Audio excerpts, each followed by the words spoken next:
আসসালামু আলাইকুম। গতকালকে সৌদি মন্ত্রণালয় আমাদের জন্য মোটামুটি ভালো একটি আইন তারা তৈরি করেছেন এবং আমাদের কুফিল বা আমাদের কোম্পানি যেগুলো আছে তাদেরকে তারা একটি হুঁশিয়ারি দিয়েছেন।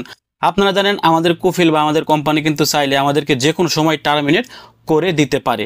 যদি আপনার একামার 1 মাসের মেয়াদ থাকে বা আপনার একামার 10 দিন 15 দিন মেয়াদ থাকে, তাহলে কিন্তু আমাদের কুফিল আমাদের কোম্পানি আমাদেরকে টার্মিনেট করে দেয়। এখন থেকে সৌদি মন্ত্রণালয় নতুন আইন করেছেন, এখন থেকে আমাদের কুফিল বা আমাদের কোম্পানি আমাদেরকে টার্মিনেট করতে চাইলে মিনিমাম আমাদের একামার মেয়াদ 2 মাস হতে হবে। অর্থাৎ 2 মাসের নিচে যদি আমাদের একামার মেয়াদ থাকে, তাহলে আমাদের কুফিল আমাদের কোম্পানি কখনোই আর আমাদেরকে টার্মিনেট করতে পারবে না। আগে দেখা যেত যে আমাদের একামার মেয়াদ না থাকলেও কিন্তু তারা আমাদেরকে টার্মিনেট করে দিত, আর টার্মিনেট করার পর কিন্তু একটা সময় গিয়ে 60 দিন পরে আমাদের এখানে অটোমেটিক হরুপ চলে আসতো। এখন থেকে আমাদের কোম্পানি বা আমাদের কুফিল আমাদেরকে টার্মিনেট করতে চাইলে মিনিমাম আমাদের একামার মেয়াদ 60 দিনের উপরে থাকতে হবে। 60 দিনের কম থাকলে তারা আর আমাদেরকে টার্মিনেট করতে পারবে না।